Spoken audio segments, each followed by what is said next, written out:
All right, good morning, everyone. Welcome to Forum. Thanks for being here. I'm sure people will trickle in from the founders' room after they get their coffee. Wow, what a morning. Hymns and history. And I don't know about you, but I just feel very privileged, very pleased to be here at FCUCC. What a year, in this great cloud of witnesses with us every generation. And so today is no different. We're going to be talking about history today. We have a wonderful panel lined up here. It'll be hosted by Jim White, the Reverend Dr. Jim White, who has, as you all know, retired minister at FCC from 1989 to 2005. And joining him will be Steenbergen, who, as we are all the beneficiaries of his work on the anniversary team with our lovely history book, which I'm afraid distracted me greatly during the sermon today. but I was paying attention, I promise, Leanne. I just couldn't put it down. Chris, as you know, has been the historian at the church for the last 10 years. He's written history articles in the quarterly FCC Communicator. Hopefully you all get the Communicator. They have been wonderful. And also, reining in this panel will be Jim Matson, retired sociology professor at Pikes Peak State College, as well as interdisciplinary professor at Colorado College. So please welcome week number 1 of our history panel discussion entitled FCC in Cultural Context. And come back next week for the conclusion. It'll be our second part. That'll be the 150 years of pastors to the present. So please welcome our panel this morning.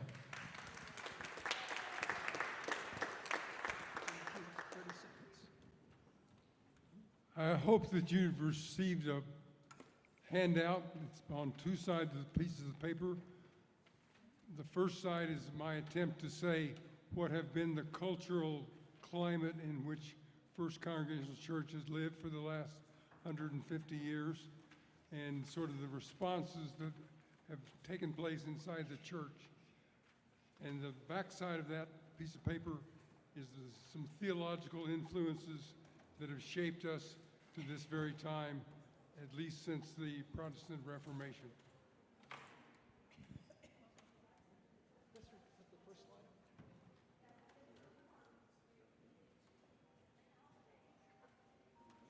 It's always technology.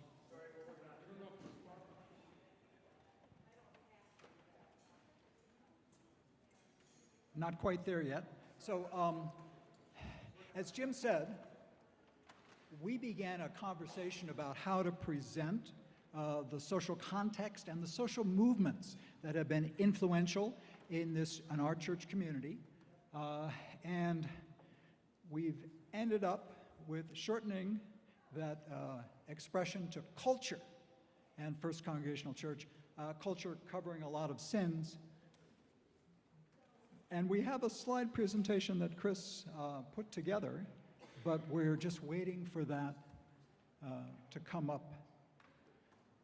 To preview the first slide, it's just the title slide, and then it has an image that you are likely to be familiar with if you came to last week's forum when Minette Church gave that great discussion of whose land are we on? And this is an image, it's a painting that was done by John Gost in 1872, and it lends itself to critical interpretation. It's used in a lot of classrooms these days, but what you may not know is that it was a commissioned work by George Crowfoot, who published a series of Western travel guides. And it was sort of like Baedeker, all you need to know about any place you could go by train. Right? So this particular image was made into a color lithograph that would be included in the travel logs, and then published separately as sort of advertisement for them. These travel logs were kind of large, like 9 by 16, and 2 columns. So think of it as a textbook, 260 pages long. Any place you could go as a tourist in the American West, and possibly encouraging people to come and settle in places like Greeley or Colorado Springs. The next slide. Okay, so as far as FCC is concerned, where did these folks come from? Is this better? Okay, sorry. So as far as FCC is concerned, where did they come from? Actually, as far as we can tell, a lot of them had been in the Civil War. These are people that are kind of trying for a new life, coming out of something devastating. Also, these are folks that are looking for a new opportunity. Whether it's the railroad that came through the Springs, whether it's mining, health is really soon another opportunity coming up for folks. And surprisingly, there's very few folks that indeed go into mining. We won't know if maybe the secretary of the initial church here really tried mining. The others were more on the supply side of things. We had folks that were into farming, sheep farming. Wool was an important thing for the miners, and so there's several other of those supply jobs that folks really went to. And what we see from the cultural side is that at FCC, quite a few folks were educated, either shortly after the war or before or during. These were not just miners or anything like it. We got it? These were just not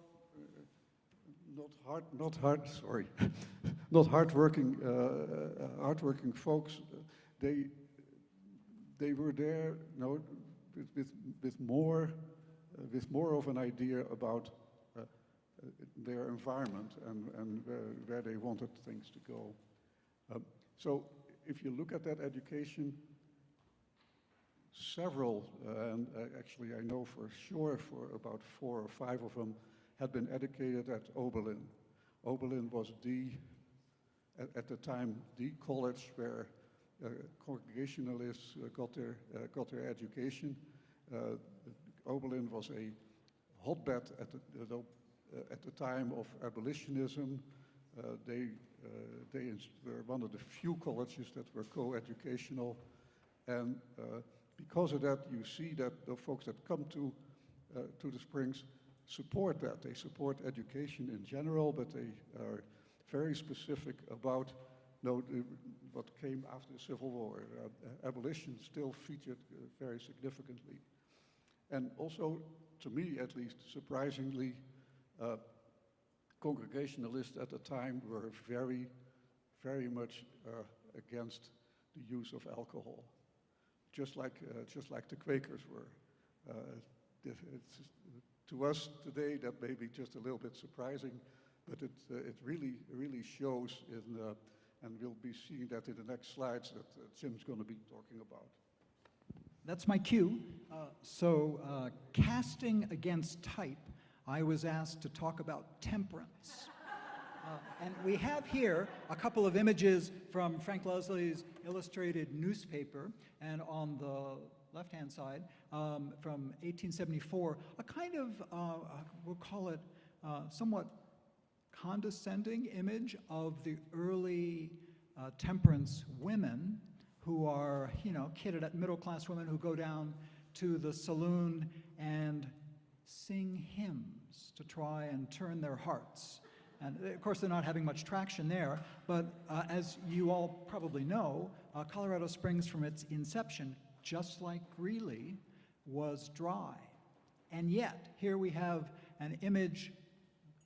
Is this going to show up there? Sometimes on screens, the laser pointer doesn't quite work. Anyway, on the right-hand side, we have an image that appears. It's been blown up at the Pioneers Museum, and it shows 1877, corner of Tejon and Pikes Peak, what's called the Wheel of Fortune. You put your coin in the slot, and the little door opens, and then you get your liquor bottle there. You pays your money, you takes your chance. Next slide, please. And here we have another lithograph. This is from 1875. It's called The Genius of Temperance. And I bring it up because it illustrates, we'll call it at least the aspiration of the temperance movement, which was much more broad than simply abstaining from liquor, but really a kind of critique of society at that moment, which you can see on the left side. It's dark and bad, and it's full of, there's factories and prisons and saloons and street fights, and there's hang-ins and all these really terrible things that were associated with the problem of alcohol. And on the right side, she's pointing to a better future. And you can probably hardly see it. My laser pointer, I wish, but okay. These are teetotalers that know how to have a good time. They are dancing, they are singing, they're out in the fresh, under the, this is a sunlit upland, fresh air and the outdoors, and she's pointing to what is referred to in the bottom of this particular lithograph, the Temple of Peace and Happiness.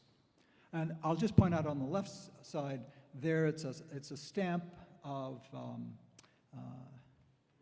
Willard, Frances Willard, who was the leader of the Women's Christian Temperance Union, who was a great organizer, and her slogan in the day was, "Do everything." And this meant doing all sorts of organizing, but also across a whole range of issues, which included things like child labor,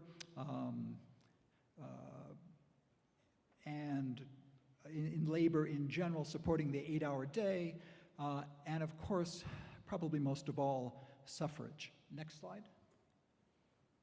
And of course, in our church community, the abstention piece was a big part from the get-go, declaring that alcohol had no place as, as consistent with Christian character.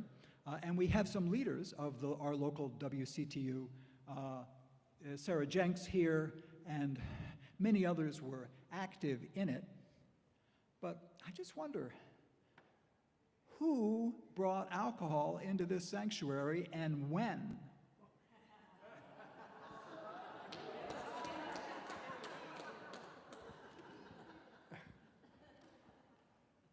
As a historian and theologian, and especially paying attention to the Bible, I've remembered that communion in most churches involves wine. So when I came in 1989, I suggested that with the worship committee's approval, that in the little trays that we passed around with little tiny thimbles of grape juice in them, that we also have some wine in there, so people could have a choice of wine or grape juice. And so that's how we broke the temperance prohibition in our church. Okay, slippery slope. Cocktails on Saturday. What's the next slide? Oh, one other thing. Oh, it's A bat on Saturday when we have some libations in the founder's room. There's been special provision for some Coors beer because Coors is celebrating their 150th anniversaries also.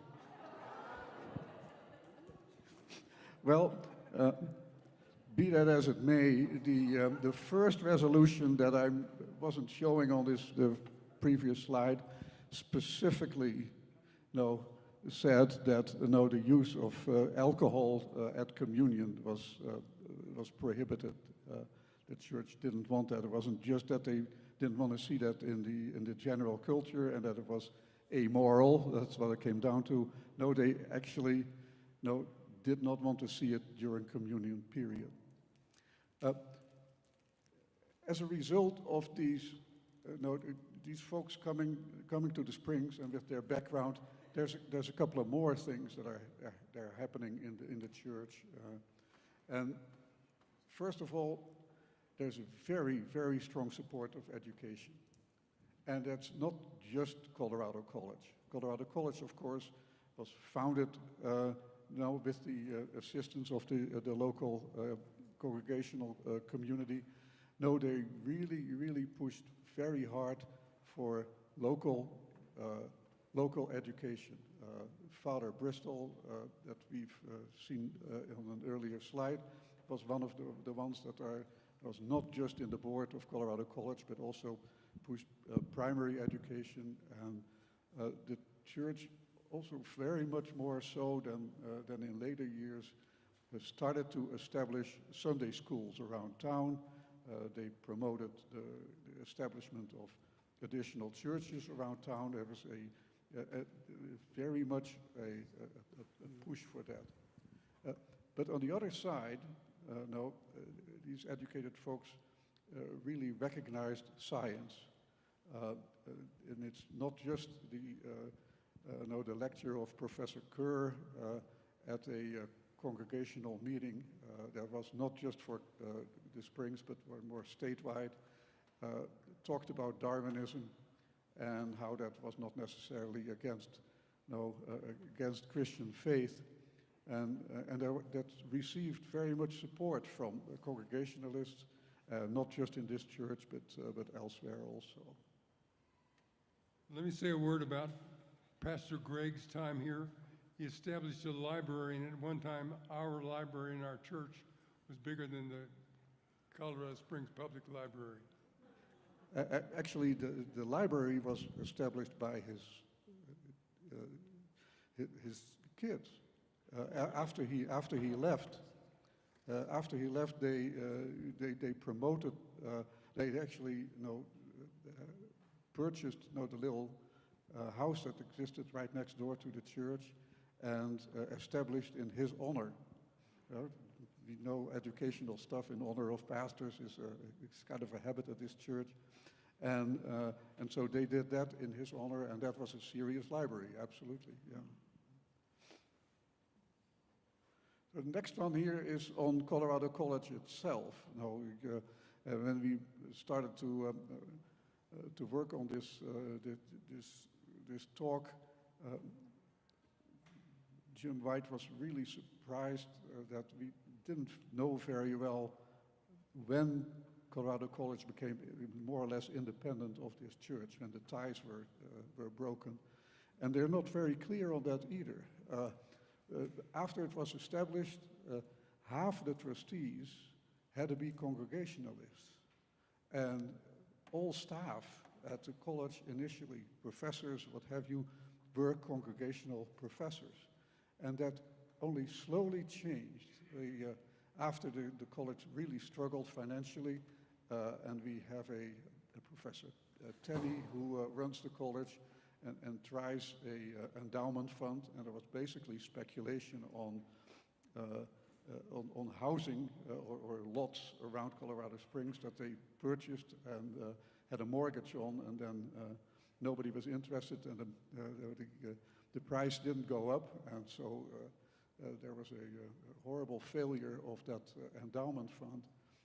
To the point where the college basically kicked out Professor Tenney, and this church talked about him in terms of morally not fit for receiving communion at this church. It was a bad time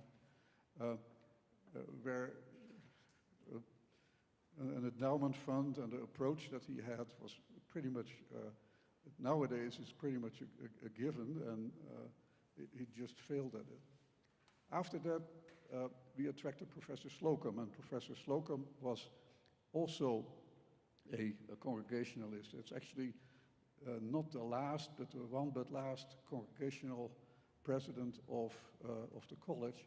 And he grows the college. Financially, he attracts money from the East, gets businessmen interested in the college, and because of that, made these businessmen trustees of the college. And so and maybe there were some Congregationalists among these businessmen, but it certainly just moved the ties of the college away from FCC. And when he gets accused of sexual improprieties at the college and has to leave, actually he retired, they let him retire officially. Also half of the staff got upset about the situation and all that. Most of those were Congregationalists, and they leave. And so by 1917, 18, when they get a new, admittedly still Congregational professor at the head of the college, the actual ties with FCC had been maybe not totally severed, but certainly had been very much diminished. There's never an official position where the college, though, disappears from our radar, but I think what we have to say is that around that time of Slocum leaving, that also our direct ties with the college have been gone. Here is the social gospel, which I would like for Jim to have a little word on before we continue on with how that affected the... Sure, just on the back side of that handout that I gave you, I've tried to describe a little bit about the theology of the Congregational Church coming from Reformed roots and New England and English Congregationalism, where Isaac Watts wrote a lot of hymns that we still sing today. The Pilgrims and the Puritans came to America, and they're our ancestors. And in time, they are influenced in the Great Awakening by Jonathan Edwards, who preached that famous sermon called Sinners in the Hands of an Angry God. But eventually, I think the Enlightenment influenced a lot of New England Congregationalism, so that there was a kind of a deism that was very prevalent in the early Congregational Church, and that deism shaped much of the shaping of the Constitution, and with people like Adams and Jefferson and others. It changed a little bit in about 1805 with Timothy Dwight at Yale University, who was part of the Second Great Awakening after Jonathan Edwards' First Great Awakening about 100 years earlier.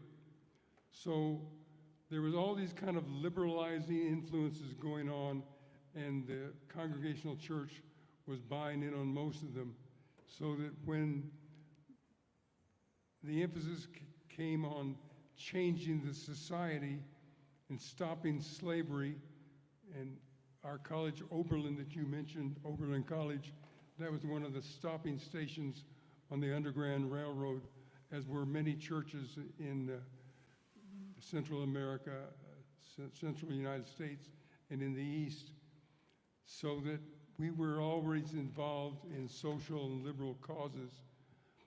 And that continued, and maybe especially propped up at the beginning of the last century with Teddy Roosevelt's progressive movement, and our people were involved in supporting the rights of labor. And are we going to come to Mrs. Jinks yet?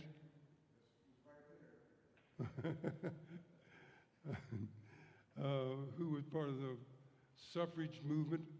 So I think that First Congregational has long had a tradition of liberal Enlightenment causes. And I put in the parentheses on the back of that piece of paper what we were not involved in. We were never involved in fundamentalism, which arose at Princeton University in the 1912 and following. We weren't ever involved in the Pentecostal movement, which began in 1902 in California. And we haven't been involved in the white evangelical movement or the cult of Trump, thank God. So at FCC, you see quite a few adherents of to the social gospel pretty early on. It's Professor Kerr, Parsons, the Jenks family, Slocum, and the Reverend Staff, and that's all the ones that we actually know of.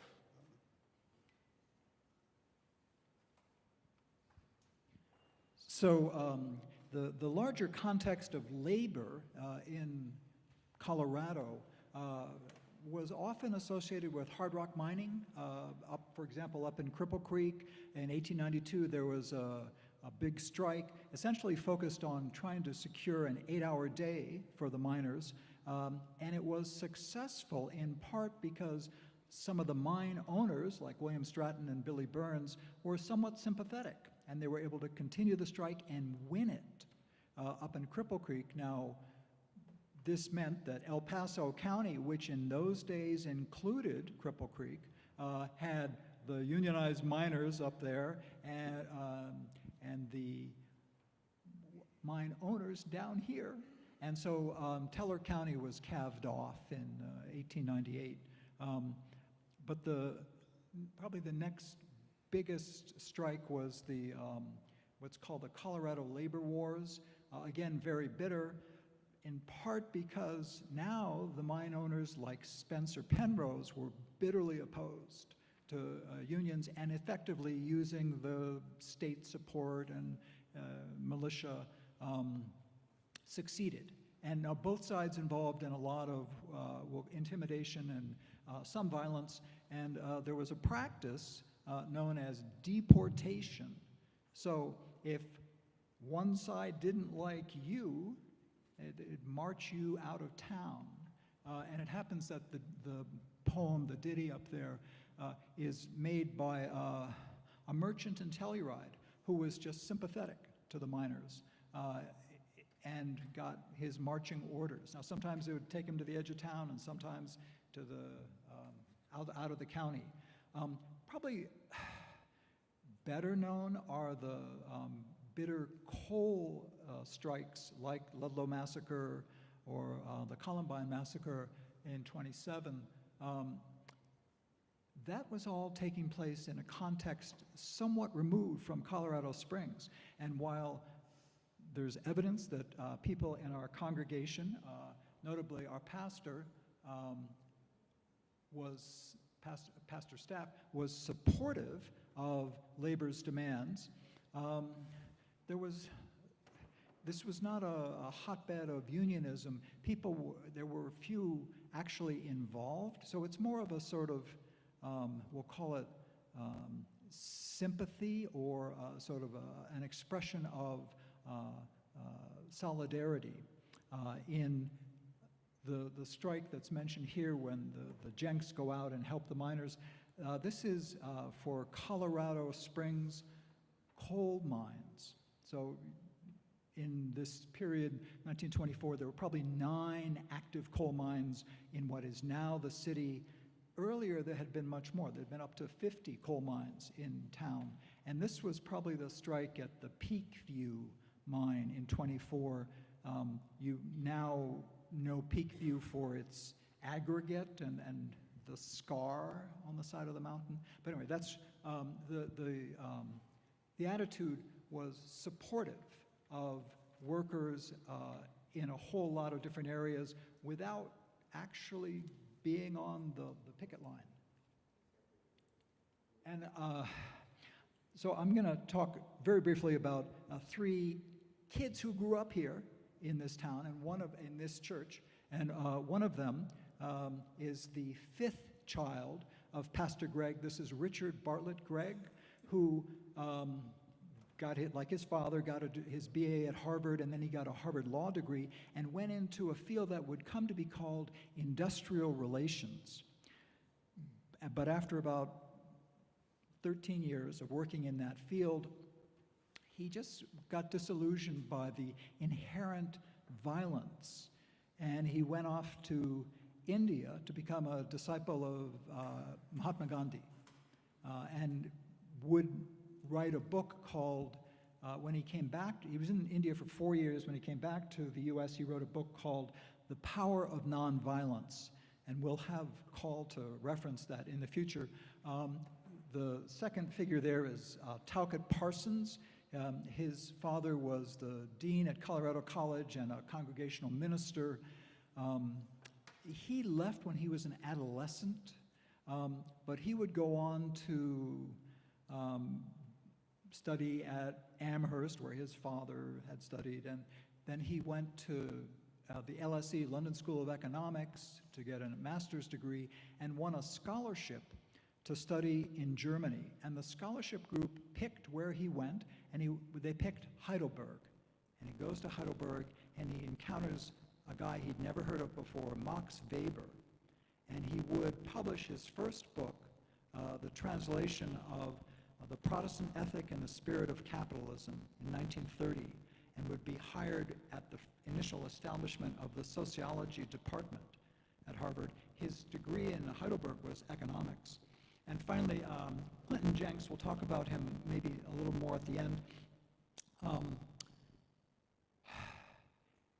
His grandfather had been a congregational missionary in Japan. He brought his family back here. He was secretary to this church for a number of years, and his children and now grandchildren grew up here. Clinton Jenks became a community organizer after he did his degree at Boulder in economics, and was in the Army Air Force during the war, and came out and ended up, looking for a job in aviation, couldn't get that, ended up as an organizer with a particularly sort of radical union, and he was sent down to help a miners' strike of Chicano labor in a zinc mine in New Mexico, and we'll reference that more in just a little bit.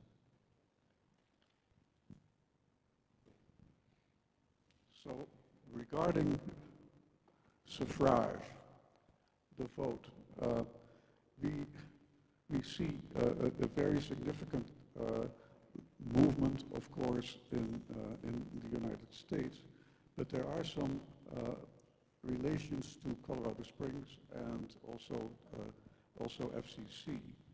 The one we have up there, Eliza Tupper Wilkes, was the founder here of also church in 1874. She was not just a suffragette; she was very involved also with the labor movement, and actually only lived here for a short period of time. There was another woman in the suffrage movement, a medical doctor who lived in Colorado Springs also, and her name escapes me right now.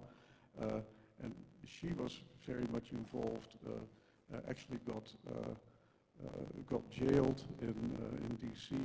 After a protest there, and was proudly wearing the little jail bar emblem for years. In FCC, we know really only of one person. This is the wife of Professor Parsons, the dean at Colorado College, who was rumored to have been a suffragette. That's literally what they said in her bio. So we are not 100% sure on that. At FCC itself, Colorado had suffrage already since 1893, and even before that, when Colorado became a state, for state issues, women could vote. Board of Education issues, yeah. Right. So women could vote on that and serve. And so it looks as if there was not that much interest at FCC otherwise for suffrage, and whether they were enthusiastically for or against. We have very little information. The thing that I can point to is that as far as women being involved in the church issues itself, there was very little for years and years. You could be a deaconess, but deaconesses could not serve communion. That had to be the men. You could be an organist. We have a couple of early organists that we find, and that was a possibility. And for once, in the late 1800s, we had a female clerk for the board, and that was only for a very short period of time. And so for the longest time, the women in this church, even though Congregationalists were reputed, and the Church of Christ puts this on their website, we were first, we had the first female pastor, and we had all that, and we sure did, but not here. And so I think personally that this church, other than their interest and involvement with labor, and were really pretty conservative for quite some years.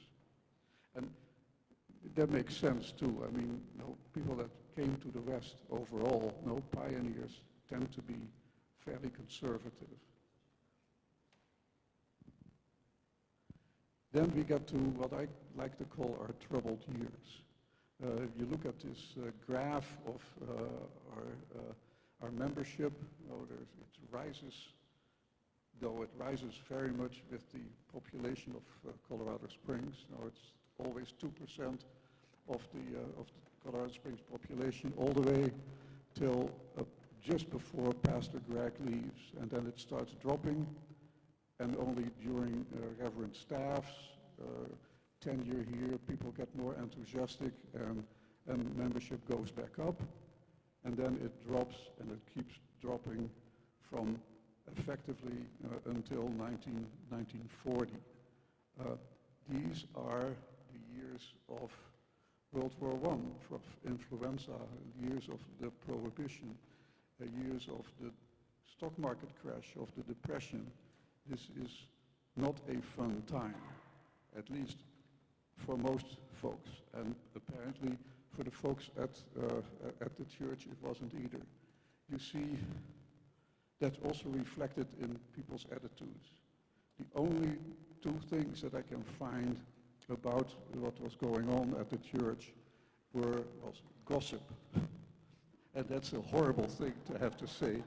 Gossip, and years later, someone still talked to Jim about it, and people talked to Jerry Jordan about it also, about all the bad things that happened, and it was always the pastors that there were issues with the pastors. Pastor Tompkins resigned in a huff from the chancel because of malicious gossip.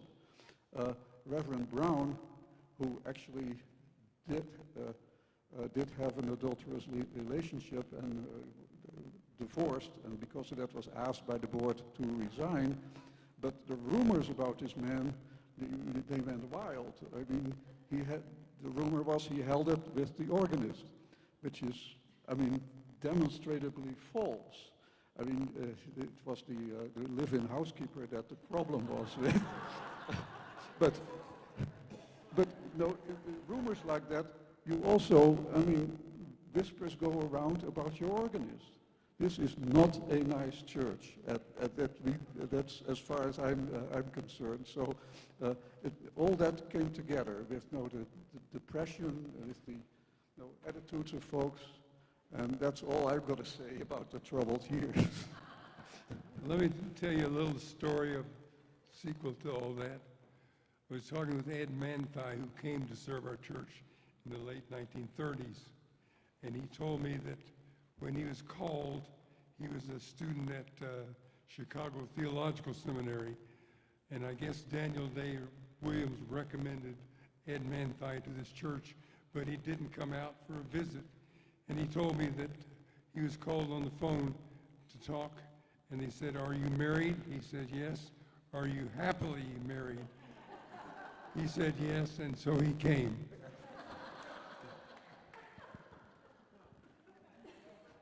So, luckily, no, we are starting to look at a revival, not just in general in the country, not in Christianity. We also start to look at a revival in our church. And Jim's going to talk a little bit about and I'm seeing that the slide, didn't really come through very well, but I think we can still, you can still talk to it a little bit. And this is on the various religious directions that we start to see from 1940 on. From 1940 on, we began to have the influence of people like Jerry Jordan, who came in 1973, I think. I came in 89. Ben came in about 99, I guess. He was called as our pastor here in 2006, I think. We had a tough time with, what's her name?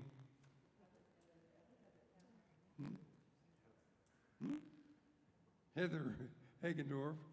We had some interim ministries that were done, and then we were finally able to call Leanne Bryce to come, and we've really had a very happy almost 3 years with her. But I don't know if that's what you want me to talk about or No, not. I was you asked to be able to talk about Pentecostalism, fundamentalism, Oh, well, I thought I'd already said a word about that. We didn't buy into any of that, nor have we taken part really in the whole cultural phenomenon in which all kinds of parachurch organizations came into Colorado Springs. Especially big was the focus on the family, which caused all the controversy around Amendment 2 that Jim Dobson and Focus on the Family supported. And we came out on the other side of that. And of course, we had a very different result of that, and it was a very positive direction for our church in the long run.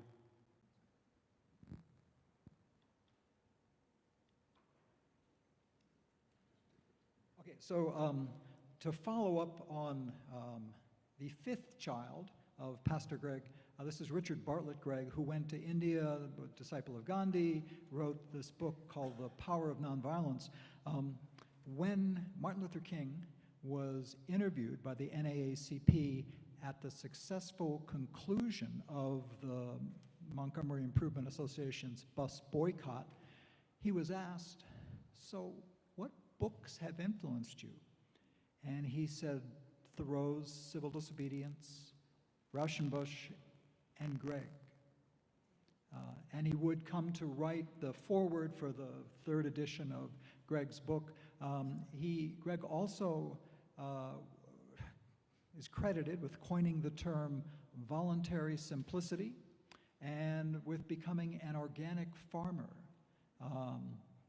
after the Second World War. So there were and of course he kept in touch with the movement. He was corresponding with Du Bois and with many others, notably Bayard Ruskin, in pushing his vision of pacifism as an alternative, as a political strategy.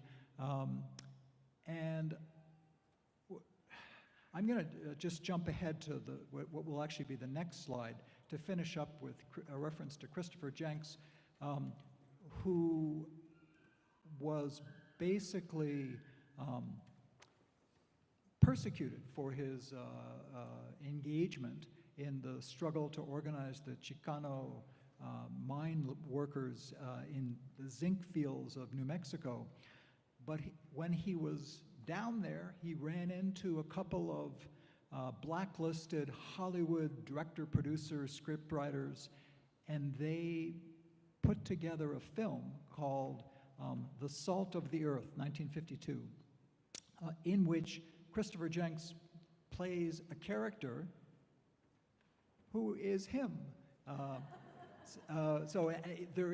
He played a role in this struggle, but the film is particularly notable because it showed how the women in the Chicano community stepped up when the men were barred from picketing under the Taft-Hartley, and the women took up the picket lines to keep the mines secure. And Jenks and his wife were both active in supporting that process and appear in the film.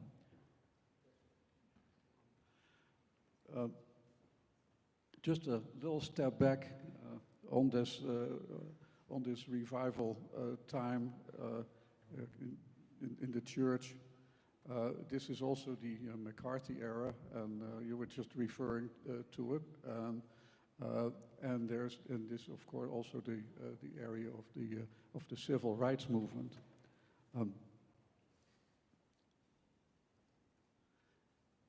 In our church, you can see this revival now by the pastors that were here not overly long, but they were still here.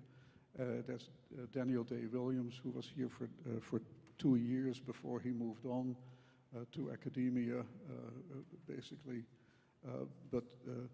And him and Ed Manthai, they were the stabilizers of this church. And, they brought a certain normalcy back to the church and a certain optimistic feeling of the church being able to grow again and also to thrive. Two people that I would like to mention there in that period were very instrumental in doing that for the church. Also were Mrs. Carey, who handled our finances for a very long time, and who's still honored here by the Carey Chapel, and Mary Lou Anderson. And we have the Anderson Atrium named after her, who was actually our first. It's not president at that time. I think it's just the. But she led the council at that time for a year or two. She was, by the way, quite instrumental in local issues also. She was put into the Colorado Women's Hall of Fame. And so these are the folks that are kind of driving this church to a much better place than where they were. And during that revival, and Jim already mentioned Clinton Jenks and how he got accused of communist sympathies and effectively silenced, even though his case ended up all the way at the Supreme Court. Because of false testimony, and he won there, but after that he was kind of still damaged goods. He managed a minor professorship somewhere in California and set out his days over there. Okay, so he does go to grad school in his 40s. He gets a Woodrow Wilson scholarship, and he ends up down at the University of San Diego, SCSU, so University of San Diego. Yeah. Anyway, so it's not Harvard, but he has a relatively good outcome, and he stays active in the Democratic Socialist Party. Thank you. And the other one that we need to mention here in this revival is Pastor Dick. He came after Ed Manthai and was here for, I think, about 10 years or so, and he promoted the more progressive stance at this church to the point that he at some time spoke up at a PTA meeting in defense of the ACLU, and somebody went to the FBI and said, "You got to investigate this guy. He is he's a socialist at minimum, and this is the McCarthy era." And so the FBI came and investigated Pastor Dick, and their report literally said, "Yeah, there may be, he maybe has some social sympathies, but this is a clergyman with a wife and 2 children. There's nothing we should do about it." And so he escaped, though, being taken in front of the McCarthy Commission just because of that. That did it for him, actually. He left Colorado Springs shortly thereafter. The overall climate in the Springs, maybe not so much in the church here, but the overall climate in the church was not something he was going to be willing to endure much longer. Found themselves a large church somewhere in the center of the country, and that was it as far as we were concerned. That pretty much concludes what we... So we can open it up for any questions that you might have on what we've covered, or maybe what we didn't get to.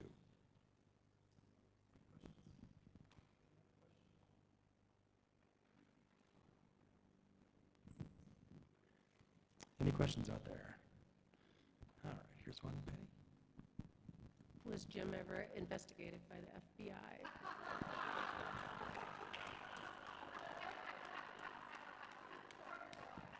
I plead the Fifth Amendment. That's the plea that Clinton Jenks took as well. Actually, what I do know, is that about 8 years ago or so, at a meeting in the neighborhood that we live, a young woman there, well, not that young anymore, I guess, mentioned to me that she had been one of the infiltrators into a local, aggressive right-wing group, and that in that group there was talk about somebody ought to do something about Jim White, and they were actually talking about literally hurting him. And she took that to the police or the FBI or whoever was actually involved at the time. It could be the FBI, and I believe they talked to Jim, and Jim said, "Just let it be. I don't think there's going to be that much to it." But she was quite adamant that there were some not so veiled threats going around. Yes, I got a letter through the mail with my face and the crosshairs of a bullet. Let me just simply say that Daniel Day Williams was my professor at Union Theological Seminary in New York in systematic theology. He was one of the most important professors in my life, and I feel so honored to come here and stand behind the pulpit where he once stood. I wish you all could have known him, but he was a magnificent person, Daniel Day Williams.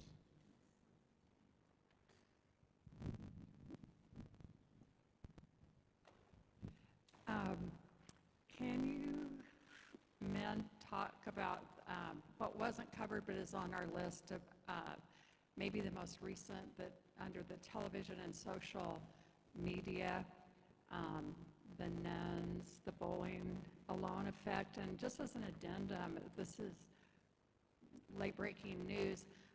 The Bowling Alone book was made into a movie called Join or Die.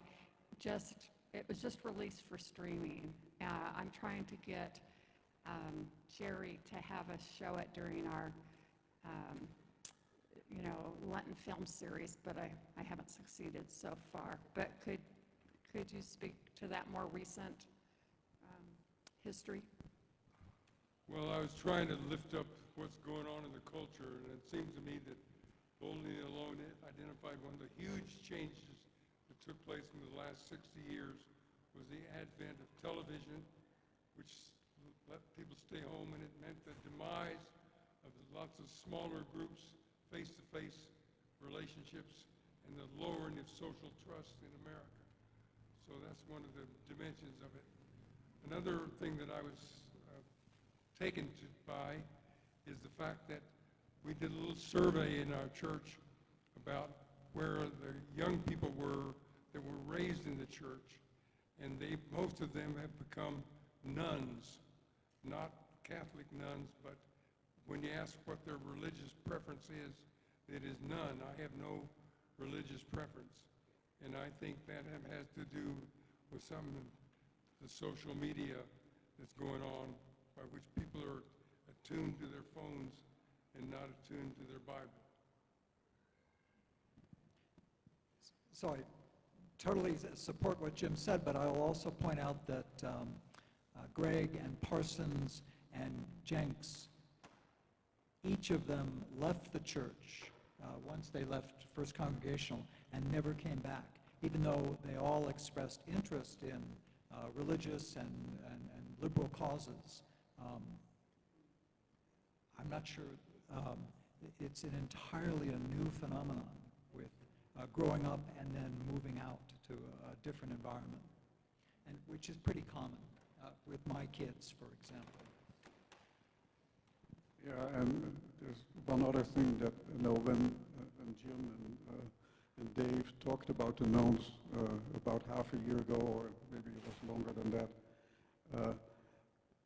what was noticeable to me is that they were describing a phenomenon that had happened in Europe, 50 years earlier. And so, and that was well before, the onset of TV and social media. And so, personally, I think there's different mechanisms going on than just that. Not denying that there could be an effect of it, but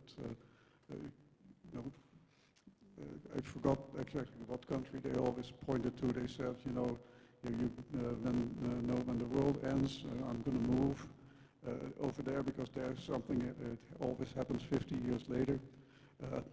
I think the U.S. might be one of those. Any other questions?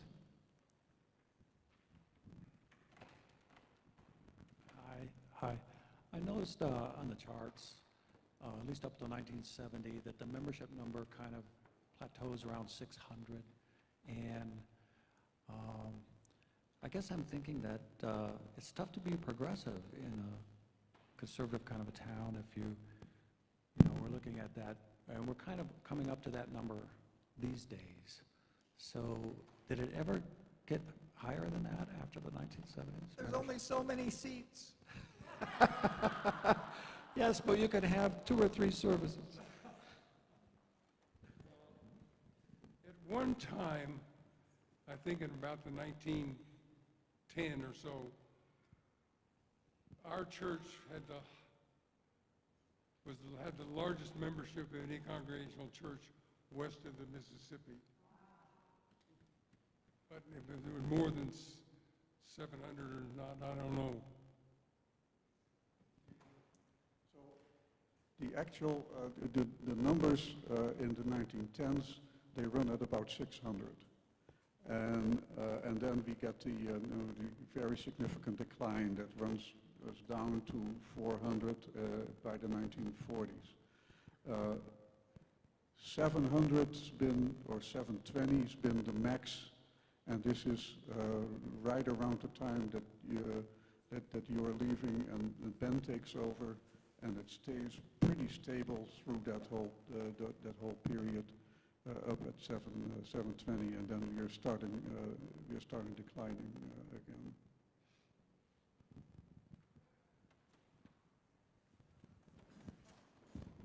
Speaking about whether there's space enough, certainly, there used to be a choir loft over there. We could certainly build that back and have lots of pews installed, not movable chairs, and we have all of the video external attendance. There's no problem. We'll welcome more and more. Well put. I think The choir loft also had the cloakroom underneath it. Yeah. Well, if there are no other questions, I think that brings us to the end of our week number 1 of this great panel. Let's give them a hand. And don't forget to come back next week for the conclusion. I think it's chilly time if you want to hang around a little longer, carve some pumpkins with the kids. Thanks, everyone.